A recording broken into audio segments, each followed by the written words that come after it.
아니 외국인이라고 봐줬더니 이게 무슨 짓이에요? 제가 무슨 잘못을 했다고 그러세요? 저는 아무것도 안 했다니까요? 거참 젊은 사람이 안 되겠네. 매운맛 좀 보고 싶어? 다시 날씨가 더워지는 지금 제가 올해 초 한국과 일본에 다녀왔던 일이 생각이 납니다. 솔직히 그때의 방문으로 제가 더위에 대한 트라우마까지 생기기도 했습니다. 너무나 끔찍했던 경험과 그리고 결국에는 안정을 찾을 수 있었던 1등 많은 일들이 있었어요. 감동의 모든 것 애청자 여러분. 영상 시작 전 좋아요와 불우이웃을 위해 끝까지 시청 부탁드립니다. 제 이름은 보나이고 직업은 디지털 웹툰 작가입니다. 물론 캔버스에 그리는 그림도 잘 그리지만 요즘에는 워낙에 디지털 기기들의 성능이 발전해서 캔버스에 실제로 물감을 이용해서 그리는 것과 거의 똑같이 화면 속에 그릴 수 있거든요. 이미 캔버스에 그리는 웹툰 작가 시장에 제가 후발주자로 뛰어들어서 그 경쟁을 다 이겨내고 유명해지기에는 너무나 쉽지 않은 환경이었기 때문에 인스타그램으로 활동을 하면서 그곳에 제 그림을 게시하고 그리고 그 그림의 원본 파일을 구매하기를 희망하는 사람에게 판매하는 것으로 생계를 유지하고 있습니다. 그리고 이런 디지털 웹툰 작가가 생긴 게 얼마 되지 않았기 때문에 저는 거기서 두각을 나타낼 수 있었어요. 시장이 일반 그림보다 크지는 않기 때문에 돈이 될까 의문이 들었던 것도 사실이지만 몇 년 전 NFT라는 신개념이 등장해서 디지털 웹툰 작가들의 몸값이 올라가는 계기가 되었습니다. 당시에 제 그림도 거품에 거품이 껴서 지금은 절대로 상상할 수도 없는 돈을 받고 그림을 팔았지만 지금은 매일같이 열심히 그림을 그려야 밥벌이를 해먹을 수 있는 상황이 되었습니다. 그나마 지금 밥벌이를 해먹고 살 수 있게 안정적인 수입이 나온다는 것에 감사해하며 작업을 하고 있습니다. 그리고 저는 유난히 새로운 곳에 가보고 새로운 것들을 경험해봐야 영감이 떠오르는 특징이 있는데요. 자리에 앉아서 상상만으로 그림을 그려내는 웹툰 작가들을 보면 그저 부러울 따름이죠. 반면에 저 역시 새로운 곳 새로운 경험을 하면 쉽게 영감이 떠오르기 때문에 이런 것들을 부러워하는 웹툰 작가들도 많다는 것을 알아요. 저에게는 새로운 자극만 있으면 언제든 그림을 그려낼 잠재력이 있다는 것도 사실은 큰 축복이에요. 심지어 저는 정착하고 있는 집이 없습니다. 유럽의 전역을 돌며 저렴한 숙소들을 찾아서 한 달 또는 2달 주기로 살면서 새로운 지역을 돌아가거든요. 심지어 숙소도 다 똑같이 생긴 호텔들이 아니라 에어비앤비라는 좋은 숙박 공유 서비스 덕분에 단 하나밖에 없는 형태의 다양한 숙소들에서 지내며 다양한 영감을 얻을 수 있습니다. 게다가 월 단위로 예약을 하면 보통 25%에서 30%까지도 할인을 해주고 게다가 숙소의 호스트와 잘 이야기하면 거기서도 10% 정도 더 할인받을 수 있기 때문에 잘만 구하면 정말 저렴하게 지낼 수 있거든요. 그리고 제가 아이디어를 떠올리는데도 도움이 되고요. 그렇게 저는 유럽을 돌며 제 라이프 스타일에 맞게 살고 있었습니다. 그러다가 한 번은 작품이 잘 나왔고 그것을 비싼 가격에 구매해주는 고객이 있었어요. 덕분에 금전적인 여유가 조금 생기게 되었고 언젠가 한 번쯤은 해보고 싶었던 꿈을 이루기에 충분한 자금이었죠. 저는 그동안 꿈꿔봤던 아시아에서 몇 달 살아보기를 실행하기로 결정했습니다. 물론 아시아에 가서 그냥 놀고 오는 게 아니라 매우 다른 환경, 매우 다른 자극이 다가올 테니 열심히 그림을 그려서 올 생각이었어요. 인스타그램에는 제가 아시아에 가서 새로운 영감을 얻어오겠다며 게시글도 올리기도 했고요. 제가 새로운 나라에 가면 새로운 스타일의 그림을 그려냈기 때문에 제 팬들은 굉장히 기대를 하기도 했죠. 당연히 중국은 뺐습니다. 그곳에서 영감을 얻게 되면 뭔가 그림이 우울해지고 어두워질 것 같은 느낌이 강하게 들었거든요. 심지어 중국 여행 경험이 있는 사람이 주변에 있었는데 다시 중국만큼은 절대로 안 가겠다고 말하는 걸 보면 제가 중국에 가야 할 이유는 없었고요. 무엇보다도 중국은 에어비앤비가 없어서 호텔에만 다닐 수 있는데 그러면 제가 떠올릴 아이디어에 굉장히 한정된 영감을 제공하는 것이라서 더욱더 중국은 제외했습니다. 공짜로 비용을 대준다고 해도 가면 안 되는 곳이죠. 그래서 저는 한국과 일본을 가기로 했습니다. 원래는 한국에 먼저 가볼까 했는데 비행기표와 숙박요금 등 많은 것들을 알아보고 비교해보다가 마침 일본의 저렴한 숙소가 나와서 그곳에 한 달짜리 예약을 걸었습니다. 일단은 일본에서 지내며 그동안 한국의 저렴한 숙소를 알아보면서 적절한 숙소가 나오면 예약을 하고 그 뒤에 한국으로 가는 것으로 일정을 정했습니다. 그렇게 일본으로 향했습니다. 제가 예약한 숙소는 멋진 마당이 보이고 다다미 바닥에 깔려있는 전통 방식에 가까운 일본 주택이었습니다. 현대적인 요소가 섞인 모습의 주택이지만 중간에 마당이 보이고 다다미 방이 깔려있는 집에 지내게 된다면 제가 또 어떤 아이디어를 떠올릴지 기대가 되기도 했습니다. 그곳은 오사카였는데 한 달짜리 예약을 하니 숙소의 호스트가 저를 마중 나오기까지 했어요. 그의 차를 얻어 타고 숙소로 도착했습니다. 그는 집에서 주의해야 할 내용에 대해서 간단하게 이야기해주며 보일러 작동법도 마찬가지로 소개를 해주었습니다. 그리고 저는 작업하는 환경에 방해가 되는 것을 원하지 않아서 한 달 동안 청소는 제가 스스로 하는 것으로 정했습니다. 그리고 일본의 호스트는 너무나 친절했습니다. 제가 그 집에서 가장 좋아하는 장소는 다다미 방이 깔려있는 방이었는데요. 뒤로 창문을 열면 마당이 보이기도 해서 정말 쾌적하고 새로운 환경의 아이디어가 샘솟는 기분도 들었거든요. 외출도 많이 해서 새로운 것을 보고 오기도 했는데 방 안에 있는 것만으로도 좋아서 그 안에서 정말 열심히 작업을 했습니다. 커다란 삼각대를 세워놓고 30인치짜리 대형 모니터를 세로로 놓고 작업을 이어갔어요. 그리고 그 안에서 음식도 먹고 마실 것도 마시며 거의 작업실처럼 사용했던 것 같아요. 그러다가 음식물을 쏟기도 하고 커피를 쏟기도 했는데 그때마다 바닥을 잘 닦아보려고 했는데 얼마나 그 사이에 틈이 많던지 완벽하게 지워지지는 않더라고요. 일본인들은 이런 것들을 잘 지우는 방법을 알겠지만 저는 이런 환경이 처음이잖아요. 그리고 그때까지만 해도 대수롭지 않게 생각했습니다. 게다가 한 가지 고충이 하나 있었는데요. 집이 너무 덥다는 거예요. 알려준 대로 에어컨을 잘 틀어도 너무나 더워서 아침에 눈을 뜰 때면 머리가 어지러울 정도로 아픈 날도 많았어요. 더 있다가는 열사병에 걸려버려서 작업이고 뭐고 고생할 게 분명해서 집 주인에게 도움을 요청했습니다. 에어컨을 잘 작동시킨 것 같은데 집이 너무 더워요.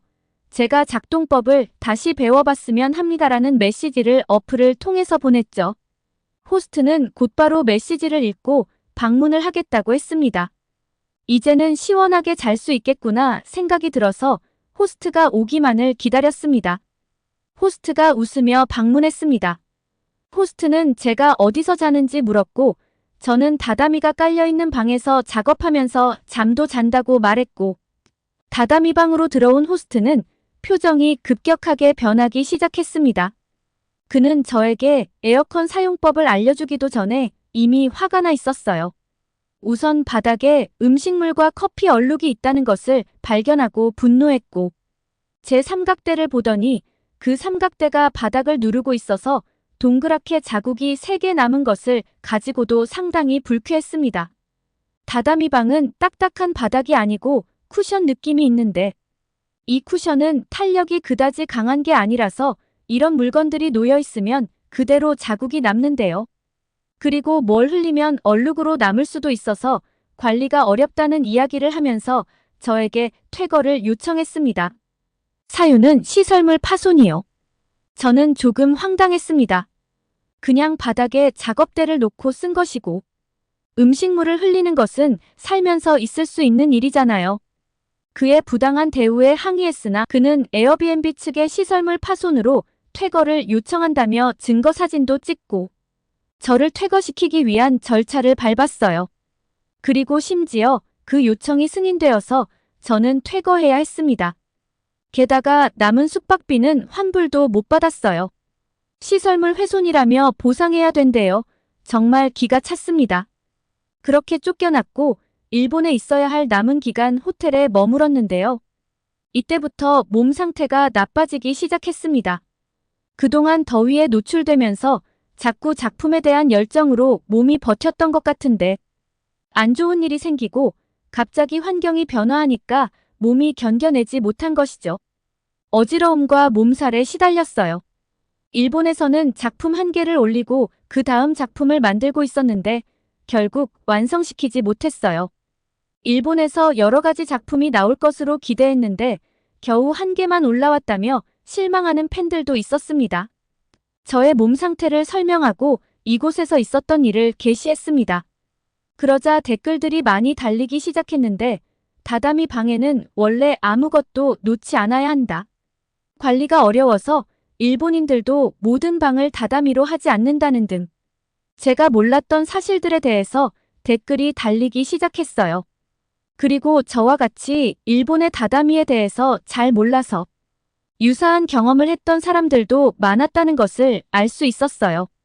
어찌되었건 일본에서의 큰 기대감은 실망으로 돌아왔고 그렇게 한국으로 가게 되었습니다. 다행히 일본 호텔에서 한국의 괜찮은 숙소를 찾을 수 있었어요. 경기도 안양에 있는 아파트라는 주거 공간이래요. 솔직히 숙소비가 저렴하지는 않았지만 빨리 일본에서 뜨고 싶었고 최소한 더워 보이지 않는 집을 원했습니다. 그리고 설명란에 여름에 너무 추워서 긴팔 긴 바지를 입고 다닌다는 글이 써있길래 그냥 예약해버렸습니다. 이미 더위라면 치가 떨리고 정말 소름 돋게 싫었으니까요. 그렇게 비행기 일정도 바꿔가며 한국으로 왔습니다. 그리고 에어컨 작동 설명을 가장 유심히 들었어요. 왜냐하면 한국은 일본보다 미친 듯이 더웠습니다. 인천공항을 빠져나와 바깥 공기와 마주치자 저는 외마디 비명을 지를 정도로 더웠거든요. 도쿄의 기온은 영상 28도였는데 한국은 영상 35도래요.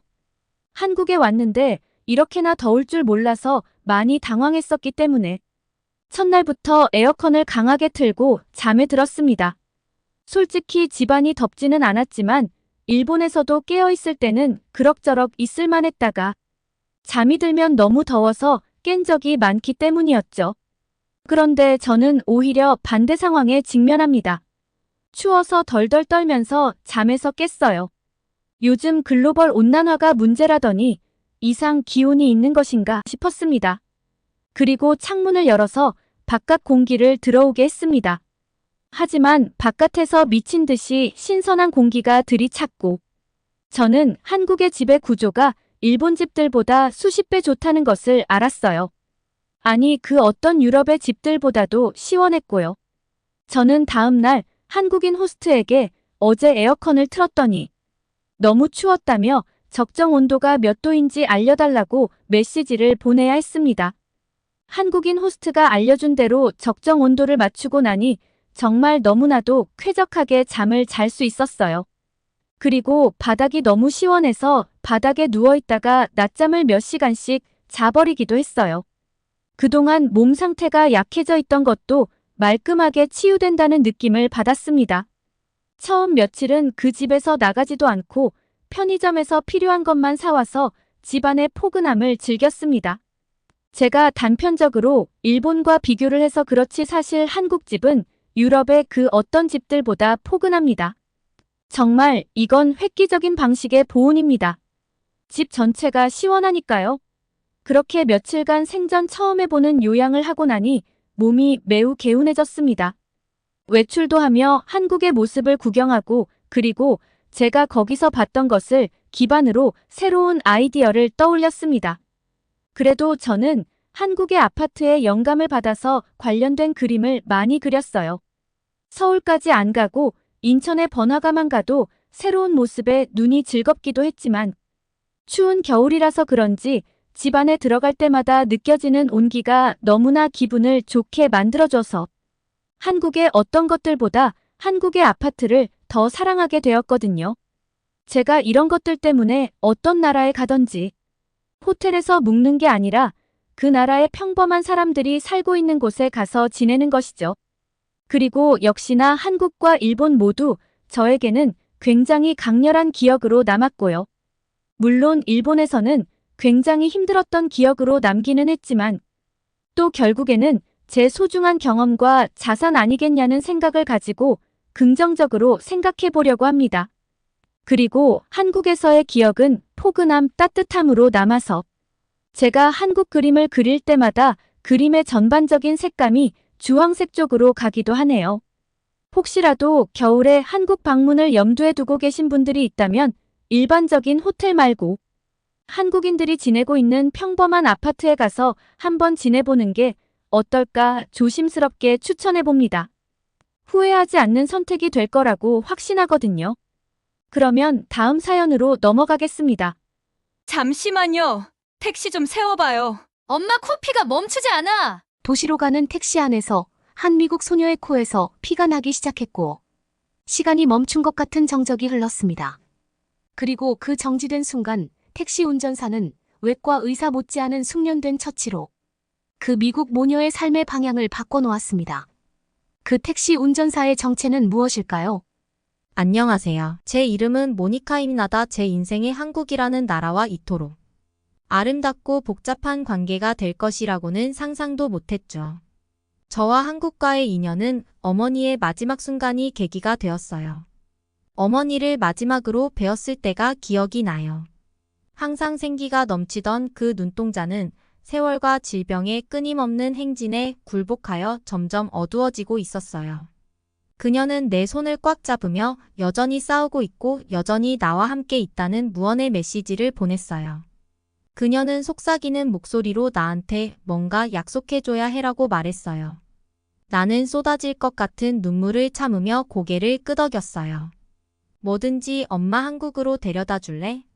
어머니는 입가에 작은 미소를 지으며 말을 이어갔어요. 벚꽃이 피는 곳에 내 육골을 뿌려줄 수 있겠니? 내 마음 한 조각을 그곳에 남겨두고. 그 아름다움 속에서 쉬고 싶어. 그때는 어머니의 부탁의 깊이를 온전히 이해하지 못했어요.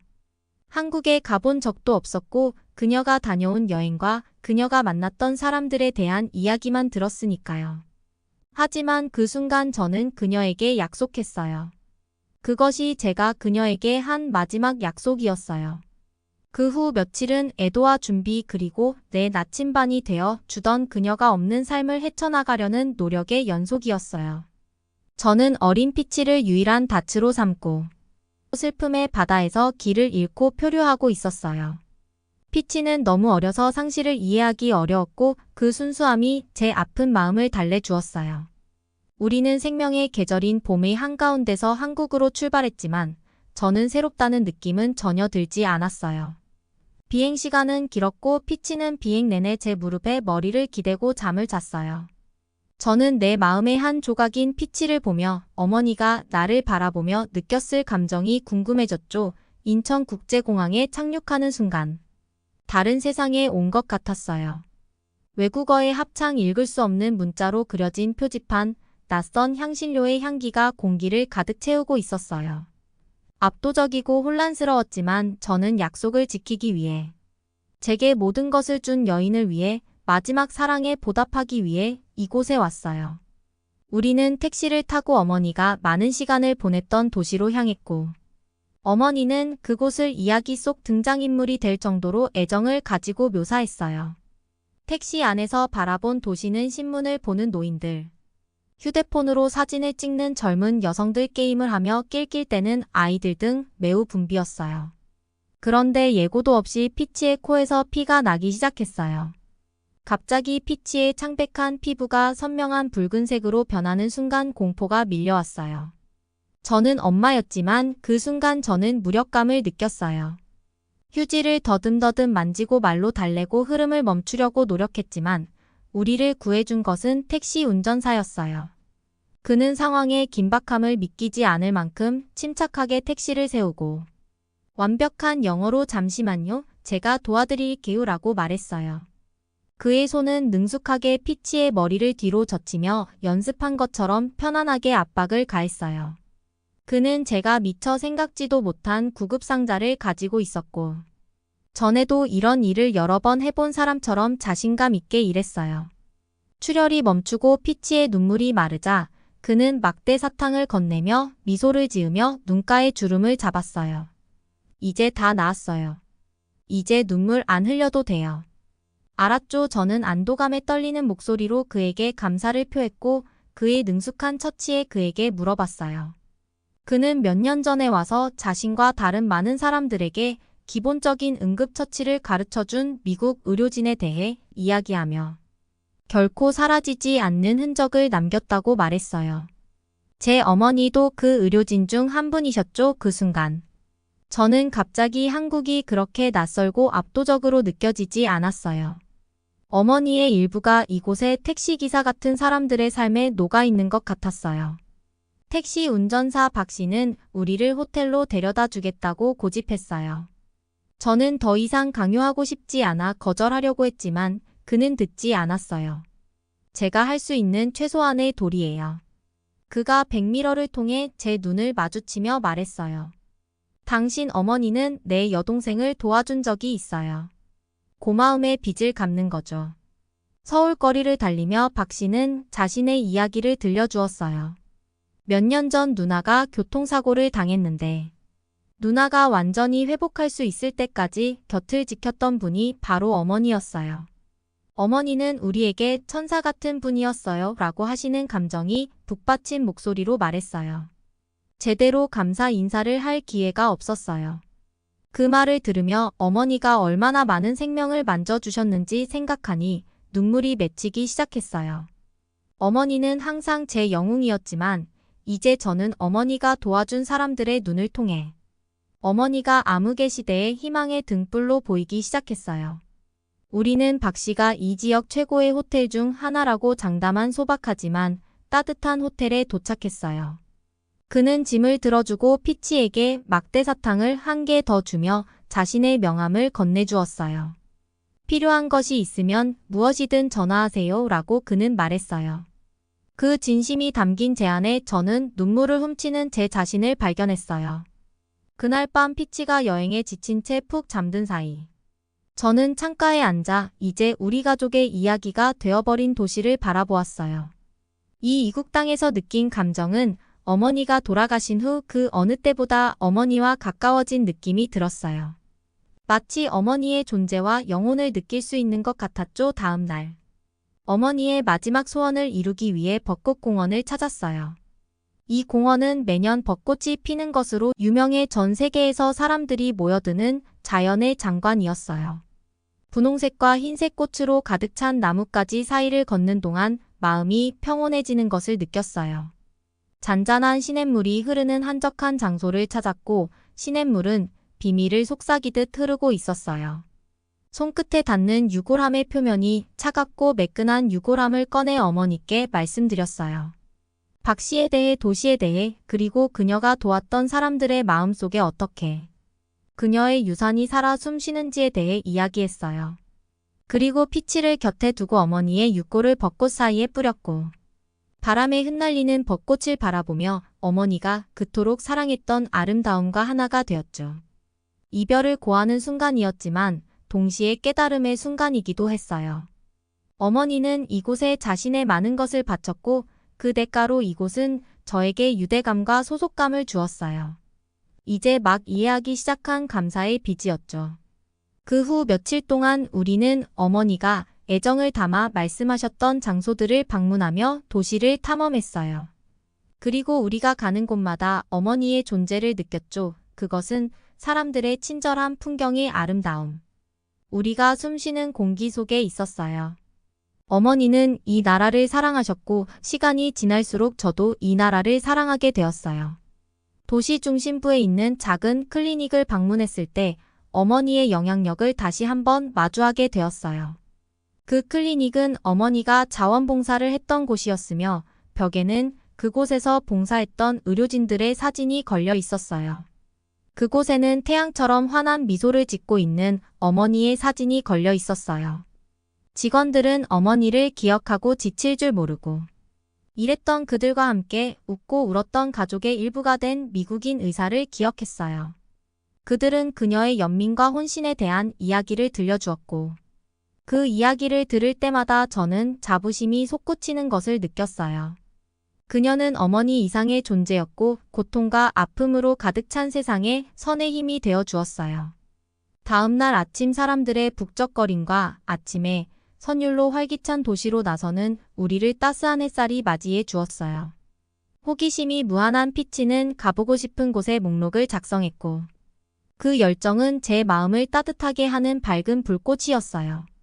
하지만 그보다 먼저 가야 할 곳이 있었는데 어머니가 자원봉사를 하셨던 진료소였죠. 어머니가 들려주셨던 이야기와 사진으로 익숙한 그곳의 벽을 향해 발걸음을 옮겼어요. 직원들은 두 팔 벌려 우리를 맞이했고 어머니에 대한 존경심은 우리를 순식간에 연결해 주었어요. 그들은 우리를 안내하고 그들의 삶에 지울 수 없는 흔적을 남긴 어머니에 대한 기억을 나누고 싶어 했어요. 클리닉을 둘러보면서 어머니가 수많은 시간 동안 환자들을 치료하셨던 방을 보여드렸어요. 벽은 어머니가 항상 마음을 안정시키는 효과가 있다고 말씀하셨던 부드러운 파란색으로 칠해져 있었어요. 저는 그곳에서 어머니가 환자들을 치료하기 위해 온전히 집중하는 모습을 볼 수 있었어요. 온화한 태도를 가진 친절한 의사는 제가 전에 들어본 적 없는 이야기를 들려주었어요. 유난히 혹독했던 겨울 독감이 도시를 휩쓸고 지나가면서 작은 진료소의 환자 수가 넘쳐났어요. 어머니는 가능한 한 많은 사람들을 돕기로 결심하고 밤낮으로 일하면서 거의 쉬지 않고 일했다고 그는 회상했어요. 그때 우리는 당신 어머니의 헌신의 깊이를 진정으로 이해할 수 있었어요. 라고. 그는 경건함이 묻어나는 목소리로 말했어요. 그녀는 의학적 전문성뿐만 아니라 연민으로 치유의 언어를 구사했어요. 그녀는 환자 한 명 한 명을 가족처럼 대했고 그 어려운 시절에 우리 모두에게 힘을 주었어요.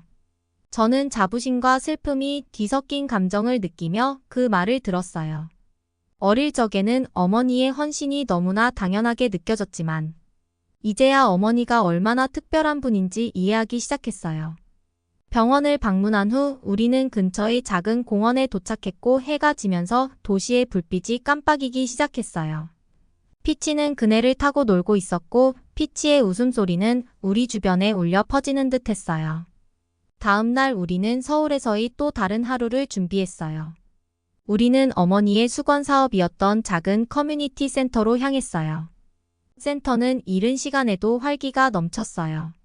저희를 반갑게 맞이한 센터장 김 씨는 머리에 은빛과 얼굴에 주름으로만 나이를 가늠할 수 있는 분이었어요. 그는 어머니를 생생하게 기억하며 센터의 건강 클리닉을 위한 기금을 확보하기 위한 어머니의 노력을 이야기할 때 얼굴이 환해졌어요.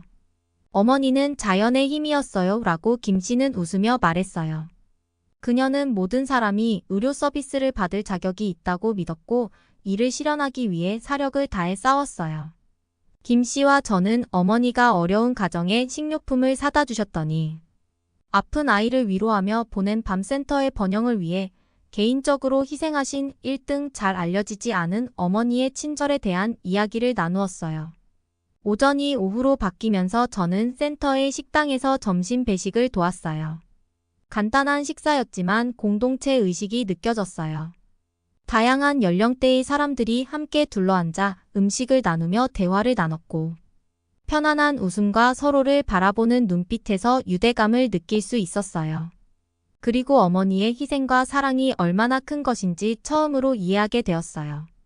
그녀는 자신의 많은 것을 바쳤고 그렇게 함으로써 그녀가 떠난 후에도 오래도록 지속될 유산을 만들어냈어요.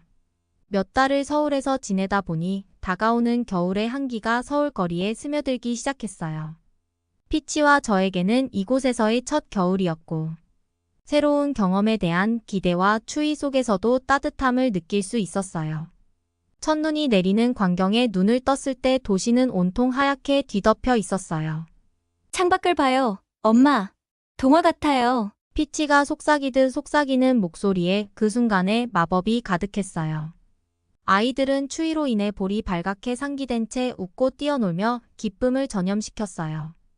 피치도 그들과 함께 새로 만난 친구들과 눈사람을 만들며 웃음소리가 겨울의 숨결 위로 솟구치는 멜로디가 되었어요. 피치와 저는 지역 쉼터에서 자원봉사를 하며 불우이웃에게 식사를 제공하는 일을 돕기로 했어요. 이 경험은 겸손하고 계절의 진정한 본질을 일깨워주는 가슴 뭉클한 시간이었어요. 각자의 사연과 어려움을 가진 각계각층의 사람들을 만났어요. 하지만 쉼터에서는 음식 냄새와 함께 나누는 이야기 소리로 희망이 느껴졌고, 아무리 어두운 겨울이라도 빛이 있다는 것을 상기시켜 주었어요. 서울의 겨울은 낯선 사람의 친절과 아이들의 웃음, 그리고 우리 마음속에 품은 사랑에서 오는 따뜻함에 대해 가르쳐 주었어요. 추위와 따뜻함, 그리움과 새로운 추억, 눈의 아름다움과 사람의 따뜻한 온기가 공존하는 대조적인 계절이었죠. 겨울의 추위는 소리 없는 파수꾼처럼 서울을 뒤덮었고, 성에가 낀 창문과 입김이 안개로 변한 공기에서 그 존재감을 느낄 수 있었어요. 겨울의 한가운데가 지나고 설날의 축제 분위기가 남아있는 서울은 남녀노소 모두에게 온정을 베풀었어요. 언제나 왁자지껄한 분위기의 도시는 사람들에게 따뜻한 공동체의 정을 이어가자고 속삭이는 듯 했어요. 피치와 저는 베푸는 것이 곧 받는 것이라는 메시지가 분명했고, 이 계절을 맞아 기부의 순환에 기여하고 싶은 마음이 간절했어요. 눈이 녹기 시작하면서 그 아래 탄력 있는 초록빛이 드러나기 시작하자, 우리는 기부의 정신이 응원이 필요한 작은 마음들에게 세상을 의미할 수 있는 지역 어린이집을 위한 자선 행사를 기획하기로 결정했어요. 이 계획을 세우고 서울의 번화한 거리를 지나 상점과 기업들을 찾아다니며 겸손하면서도 따뜻한 마음을 담은 응원을 받았어요. 자선 행사 당일은 새로운 시작을 약속하는 듯한 밝은 태양과 함께 도착했어요. 어린이집은 게임과 음악, 웃음소리로 가득 찬 기쁨의 축제가 되었어요. 피치는 무한한 에너지로 어린아이들을 게임과 춤으로 이끌며 행복의 등불이 되었고, 피치의 웃음소리는 이날의 환희와 완벽한 조화를 이루며 선율이 되었어요. 이 행사는 단순한 기부와 지원의 성공을 넘어 공동체의 승리이자 인류의 공유였어요. 낯선 사람들이 친구가 되었고, 도움을 요청하는 것이 아니라 도움을 주려는 손길이 이어졌어요. 하루가 끝나갈 무렵 아이들은 피치와 제 주위에 모여 작별 인사를 나눴어요. 아이들의 포옹 감사의 선물이었고, 아이들의 미소는 우리가 이루고자 했던 것의 정수를 보여주었어요. 우리는 아이들의 삶에 작은 빛이 되기를 바랐지만, 집으로 돌아가는 길에 그 빛이 우리 자신의 길도 비추고 있다는 것을 깨달았어요. 그날 저녁 아늑한 거실에 앉아 그날의 일들이 머릿속을 맴돌고 있을 때, 피치가 생각에 잠긴 표정으로 저를 바라보았어요. 엄마, 남을 돕는다는 건 정말 기분이 좋지 않아요. 피치는 저를 바라보며 긍정의 눈빛으로 물었어요. 그래 얘야, 나는 피치의 손을 잡고 대답했어요. 기부를 할 때 우리는 많은 기쁨과 사랑의 마음을 열게 됩니다. 우리가 할 수 있는 가장 아름다운 일 중 하나예요. 피치는 고개를 끄덕이며 엄마, 여기뿐만 아니라 우리가 가는 모든 곳에서 계속 베풀고 싶어요. 라고 말했죠. 저는 피치의 그 단순한 대답에서 우리 앞에 펼쳐질 미래, 피치가 서울에서 배운 교훈을 가슴에 품고 나눔의 정신이 그녀의 존재 일부가 될 미래가 보였어요. 우리는 어머니를 잃은 후 치유와 새로운 길을 찾기 위해 이 도시에 왔고, 그 과정에서 훨씬 더 많은 것을 발견했어요. 우리를 포용하는 공동체, 우리를 풍요롭게 하는 전통, 연결의 가치를 가르쳐주는 문화를 발견했어요. 하지만 무엇보다도 가장 중요한 것은 나눔의 선물, 진정한 사랑의 표현, 그리고 우리가 물려줄 수 있는 가장 심오한 유산을 배웠다는 점입니다. 피치를 침대에 눕히자 기쁨으로 베풀고 풍성하게 받았던 마음의 안식처인 피치는 쉽게 잠이 들었어요. 달빛이 피치의 평화로운 얼굴에 은은한 빛을 비추는 모습을 바라보며 서울에서의 여정이 단순한 삶의 한 장이 아니라 모든 친절과 교감의 순간, 소중히 간직할 추억과 함께 계속 써내려갈 이야기라는 것을 알 수 있었죠. 그러면 다음 사연으로 넘어가겠습니다. 한 여성이 바둑을 맹연습하고 있는 뒷모습이 보이네요. 그녀를 가까이 따라가 보겠습니다. 가까이서 보니 바둑 실력이 정말 대단한데요. 따르릉 갑자기 전화벨이 울리더니 그녀가 씩씩대며 전화기가 있는 쪽으로 향합니다. 그러더니 이내 고래고래 악을 지르기 시작하는데요. 이거 사기인 거 나 다 알아요. 누굴 바보인 줄 알아요. 당신 나라 한국으로 돌아가요. 당장! 대체 한국 사람이 그녀에게 어떤 행동을 했길래 그녀가 저렇게까지 화를 내는 걸까요? 그녀가 어떤 위기에 빠진 것은 아닐까요? 함께 그녀의 사연을 살펴보도록 하죠. 저는 폴란드에서 바둑 선수로 활동하고 있는 제니퍼라고 합니다. 저는 결혼을 해서 아이도 있는 엄마예요. 눈에 넣어도 아프지 않은 딸이 한 명 있죠. 요새는 사춘기라 저랑 잘 이야기를 나눠주지는 않지만요. 바둑이라는 스포츠는 그나마 나이대가 높은 선수들도 꽤 있는 편인 것 같아요. 그리고 우리나라 안에서 바둑 종목의 인기가 꽤 나쁘지도 않아서 대우도 나쁘지 않죠. 제가 늦은 나이에 바둑 선수가 직업이 된 건 정말 우연한 기회였어요. 이제 아이도 많이 컸고 원래 했던 직업으로 돌아가려니 그동안 쉬었던 그 공백 기간이 제 발목을 잡았죠. 이젠 드디어 뭐든 할 수 있을 것만 같았는데 아무것도 아무 일도 할 수 있는 게 없더군요. 그렇게 무기력하고 막막한 상태로 지내고 있던 어느 날 우연히 바둑 경기를 보게 됐고 확 집중이 되더라고요. 무언가 하나씩 해결해 나가는 모습이 아무것도 해결하지 못하고 실타래가 꼬여버린 저 같은 사람에게는 해소감을 주더군요. 그래서 무작정 동호회에 가입을 했고 배우면 배울수록 재미있었어요. 시간이 날 때마다 연습을 했고 연습량이 늘어서 그런지 점점 실력도 쌓이더라고요. 실력이 쌓일수록 더 잘하고 싶은 욕심도 생겼습니다. 무언가에서 성취감을 얻는다는 게 저에게는 너무 오랜만에 겪는 감정이었거든요. 제가 바둑을 애정하는 만큼 좋은 결과 성과도 얻었습니다. 그러던 어느 날 우리 선수들이 모여있는 사무실로 한 통의 전화가 걸려왔어요. 저를 찾는 전화라고 하더군요. 저는 의아했죠. 저를 찾을 거면 휴대폰으로 걸면 될 텐데 누굴까 궁금했어요. 전화를 받아보니 한국이라는 나라에 그것도 방송국 PD라는 사람이 전화를 걸었다고 하더군요. 이번에 대회 상금을 굉장히 높게 걸어서 한국의 한 리조트에서 챔피언십을 진행한다고 하는데 저에게 참여하는 게 어떻겠냐는 거였죠. 선수 2명만 추려서 말이에요. 우리가 와서 한국 외 각국 선수들과 대회를 진행하는 모습들을 생생히 찍을 거라고 말해주었죠. 올 선수는 우리 측 팀에서 선별해서 오는데 꼭 제가 있었으면 좋겠다고 제안을 했어요. 저는 조금 생각해 본다는 이야기만 한 채 끊으려 했는데 더 믿기 힘든 이야기를 했어요.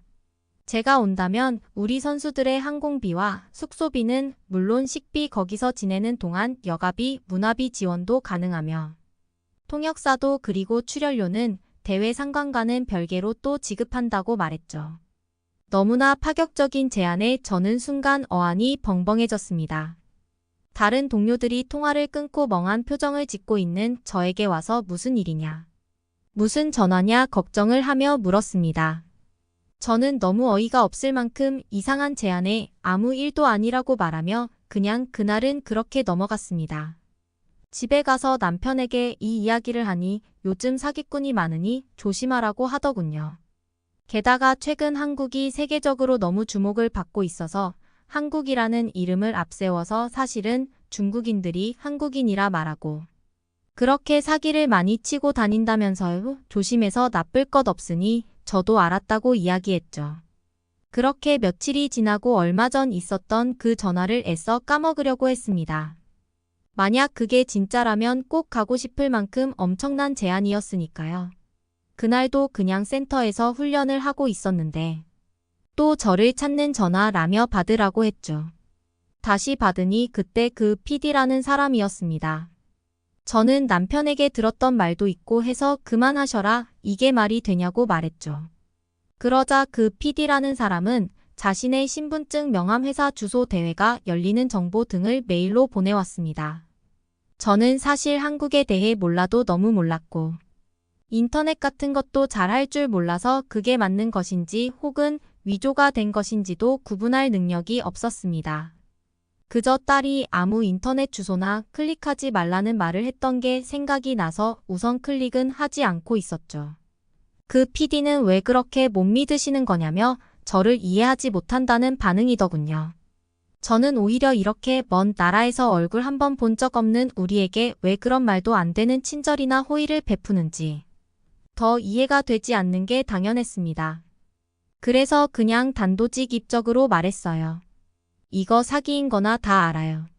누굴 바보인 줄 알아요. 당신 나라로 돌아가요. 중국으로 당장. 그러자 그 PD는 막 웃더니 잠시만 기다려보라고 다시 연락을 준다고 하더군요.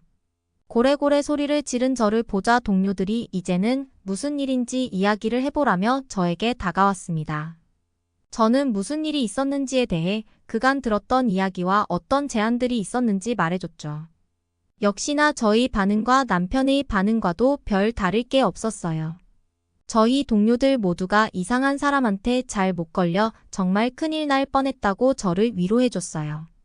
그런데 그날 마침 센터장님이 오시는 날이라 한 번 더 센터장님에게 확인을 해야겠다 생각이 들었습니다. 센터장님이 도착하고 저는 찾아가 바로 물었어요. 한국에서 이런 전화가 왔었는데 정말 그런 대회가 있는 게 말이 되냐며 말이죠. 그러니까 센터장님이 안 그래도 한국 프로바둑협회장에게 전화가 왔었다는 이야기를 했습니다. 방송국에서 몇 번이나 방송 촬영 협조를 부탁했는데 절대 안 한다고 거절당했다며 설득을 좀 해달라고 그랬다는 거였습니다. 저는 그 전화가 진짜였다는 사실도 놀라웠고 우리가 받을 수 있는 베네핏들도 그렇게 많다는 것이 믿기지가 않았어요. 정말 민망한 실수를 범했다는 거에 사과를 하고 싶었습니다. 그렇지만 저는 그 PD의 연락처를 몰랐기 때문에 뭐 어쩔 도리가 없었죠. 이틀 정도 후 체육관 센터에 전화벨 울리는 소리가 났습니다. 제가 받을게요. 저는 그 따르릉 소리를 듣자마자 빛의 속도로 달려가기 시작했습니다. 여보세요. 하고 전화를 받자 그 PD가 맞더군요. 어찌나 반갑던지 저도 모르게 왜 이제야 전화를 건 거냐며 이야기했어요. 그러고 이어서 그간 있었던 일에 대해 사과를 건넸습니다. 그럴 수밖에 없던 이유가 유럽에서 살게 되면 정말 별의별 일들이 다 생기거든요. 함부로 누구를 믿어서는 절대로 안 됩니다. 언제 무슨 일이 어떻게 생길지 모르거든요. 실제로 우리나라나 유럽권으로 여행을 오고 처음 와서 잘 모르는 사람들을 대상으로 한 범죄는 끊임없이 일어나고 있습니다. 저희도 정말 안타깝죠. 그런 사람들 때문에 유럽의 이미지가 계속해서 나빠지니까요. 하지만 유럽은 가장 큰 경쟁력이 여행객들에게서 발생하는 것이기 때문에 여행객은 계속해서 유입이 되고 있고 그런 여행객들을 대상으로 하는 범죄도 계속 늘면 늘었지 전혀 줄 생각은 없습니다. 창피한 일이죠. 저도 우리나라가 안전하지 않은 건 물론 알고 있어요. 그래서 딸에게도 늘 조심시키는 걸 잊지 않죠. 그냥 그런 건 여기 사는 사람들에게 숙명 같은 거라 이상하거나 불편하게 느끼지도 않습니다. 아무튼 저는 한국으로 가기로 결정을 했어요. 저희 동료 2명과 저까지 3명이서 대회에 대해서도 자세히 들으니 1억이라는 상금 금액도 걸려 있었습니다. 저는 열정에 불탔어요. 그간 아이랑 남편이랑 가기만 했지. 저 혼자서 해외로 이렇게 가는 것은 처음이라 그 사실만으로도 굉장히 떨리더군요. 딸은 자기도 한국에 꼭 가보고 싶었다며 데려가라고 했지만 곧 시험 기간이라 그러기엔 어려운 일정이었어요. 대신 딸이 부탁했던 딸이 좋아하는 K-팝 아이돌의 한정판 굿즈와 한국 화장품 매장에서 파는 마스크팩을 캐리어에 가득 사서 오기로 약속했죠. 그렇게 저는 엄마가 아닌 저 혼자만으로 개인으로 떠나는 첫 해외여행을 시작하게 되었습니다. 저는 아마 어딜 가도 그렇게 설레었을 거예요. 한국이라는 나라를 가보고 싶다는 생각은 평생 해본 적도 없지만 그냥 어디든 간다는 그 사실만으로 행복한 기분이 들었습니다. 그렇게 한참을 비행을 하고 나서야 한국에 도착할 수 있었습니다. 가는 동안 비행기에서 한국 영화 몇 편을 보게 됐는데 그러면서 한국 사람들의 외모에 좀 감탄을 하고 있는 상황이었어요. 둘러보자 한국인 승무원들도 모두 인형처럼 깨끗한 피부라는 걸 알았죠. 왜 딸이 마스크팩을 그렇게 강조했는지 알 것도 같았습니다. 저도 한국에 대한 정보를 일본과 중국의 옆에 있는 나라, 그리고 전 세계에서 가장 위험한 유일한 분단 국가라고 알고 있었어요. 그런데 딸이 해준 이야기가 기억나더군요. 한국 사람들은 정작 아무렇지도 않은데 다른 나라 사람들만 위험할 거라고 걱정한데 너무 웃기지 않아? 라고요. 한국 사람들은 북한에서 도발했다는 기사를 보면 코웃음을 치고 그냥 일상을 살아간다고 했어요. 우리나라였다면 수색을 하고 우린 모두 또 어떤 곳이든 가지 못하고 불안에 떨었을지도 몰라요. 실제로 유럽에서 테러도 폭동도 많기 때문에 제가 아는 몇 명의 사람도 그런 일에 휘말리거나 그런 일을 겪은 지인이기도 하거든요. 그런데 한국은 아무리 위협을 해도 굳건하게 각자 할 일을 그대로 한다는 그 말이 뭔가 너무 멋지게 다가왔어요. 한국에 대한 특별한 지식이 없이도 그 말만으로 그들의 국민성이나 그들의 민족성을 느끼기엔 충분했으니까요. 그러고 한국이 얼마나 안전한 나라인지 느끼는 건 공항에 내려서 10분 만에 였던 것 같습니다. 공항에 내려 우리는 통역사와 만나기로 한 게이트를 찾느라고 안내 데스크를 향해 가고 있었습니다. 그런데 한국 사람들은 그냥 몸을 기대고 자기도 하고 휴대폰을 콘센트에 꼽아 충전을 해두고 누가 그 휴대폰의 주인인지도 모르게 보이지도 않더군요. 사람들은 자유롭게 자신들의 소지품을 어디든 꺼내 올려두고 있었고 모두 자신의 대화나 자신이 하고 있는 일에 집중을 하지 자신의 것들을 지키기 위해 경계를 하는 이는 아무도 없었어요. 저는 그 모습이 가장 우리나라의 공항과 다른 점이라 충격적이라는 말밖에 할 수가 없었습니다. 폴란드는 그래도 다른 유럽에 비해서는 안전한 나라라고 이야기하지만 실제로 살고 있는 우리가 느끼기에도 전혀 그렇지 않습니다. 수도의 번화가에는 정말 관광객 반 소매치기 반일 정도로 귀중품을 잃어버리기 쉽습니다. 그만큼 위험하죠. 또 그만큼 위험한 곳이 또 공항입니다. 공항은 사람들이 잘 흥분하고 원래 컨디션과 같지 않을 경우가 많잖아요. 그때를 틈타 사람들에게 피해를 입히는 일이 많죠. 그런데 한국의 공항은 우리나라의 공항과 전혀 다른 모습이었습니다. 지금 한국에 와서 단 10분 만에 한국이 어떤 나라인지 단박에 알아버렸어요. 저도 휴대폰을 켰고 남편에게 잘 도착했다는 연락을 했습니다. 남편이 가장 먼저 한 말은 아무도 믿으면 안 된다는 말이었어요. 그건 뭐 우리나라에서는 당연한 이야기였죠. 정말 그런 일일 수도 없이 겪었고 그런 사람들을 많이 봐왔으니까요. 조심 또 조심해야겠구나 생각을 하고 드디어 우리는 통역사와 만났습니다. 안녕 반가워 제가 유일하게 연습해 간 한국말이었어요. 그 통역사는 아주 옛되어 보이는 주혁이라는 친구였어요. 대학원생이라고 하더군요. 저는 사실 많아봤자 고등학생 정도로 봤는데 한국인들은 정말 똥아닌 것 같아요. 사람들의 나이를 가늠할 수가 없겠더라고요. 우리는 주역을 따라다니기로 했어요.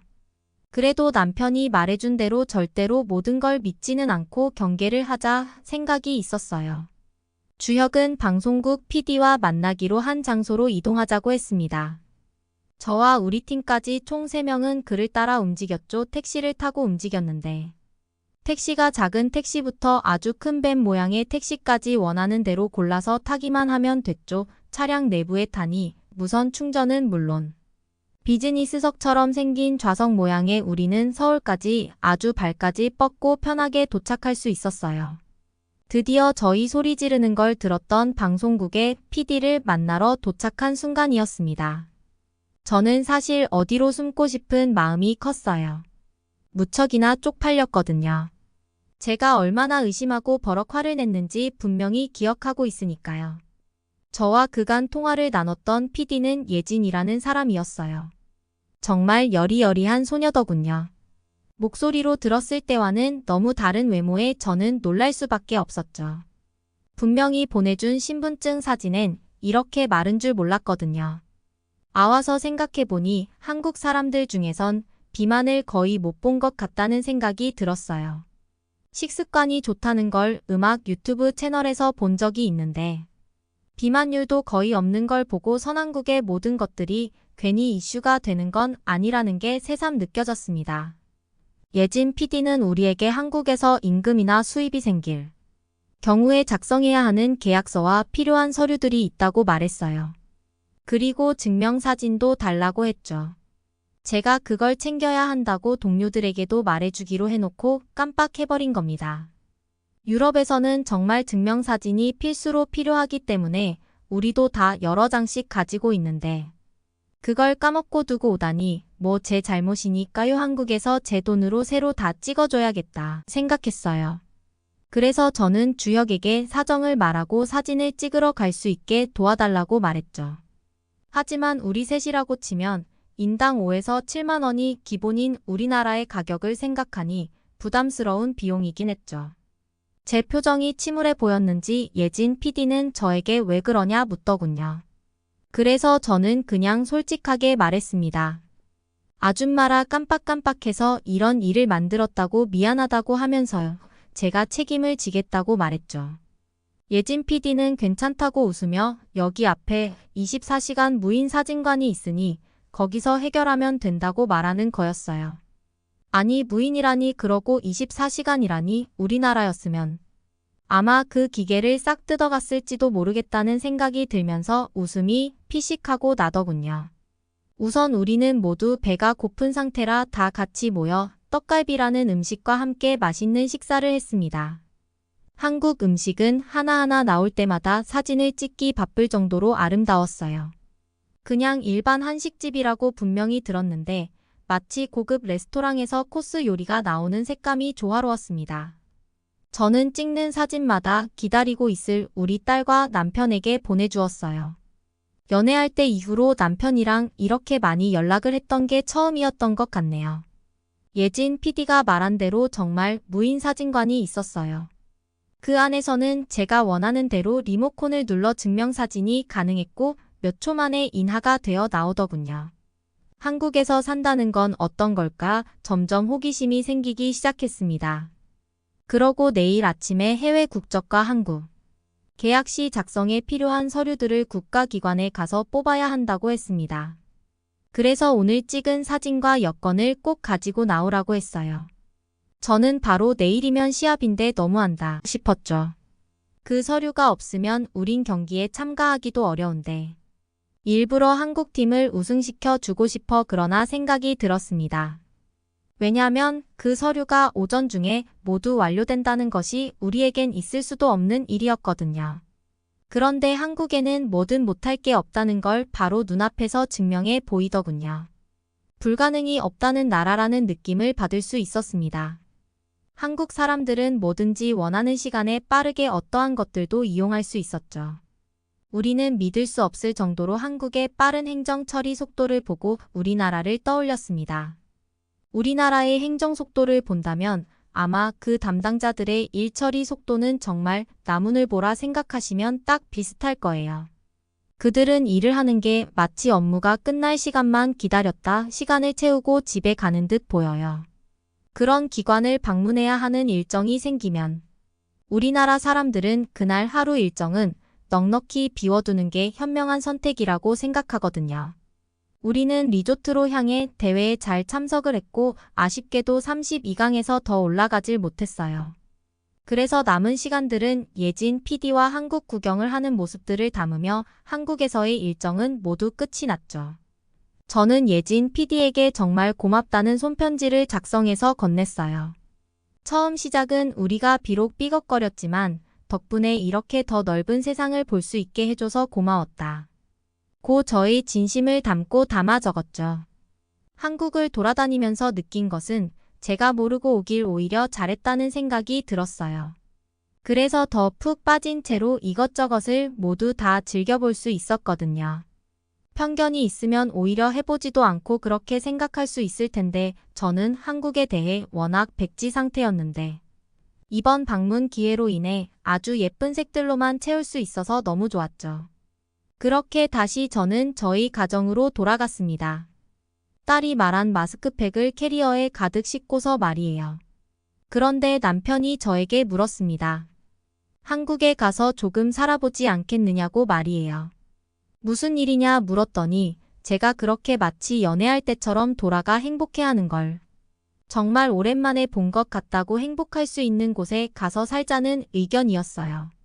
저는 새로운 시작을 해보기 위해 그의 말대로 따르기로 했죠. 그래서 우리 가족은 한국으로 가서 살 수 있는 비자를 알아보고 서류를 발급하러 다니고 있는데요.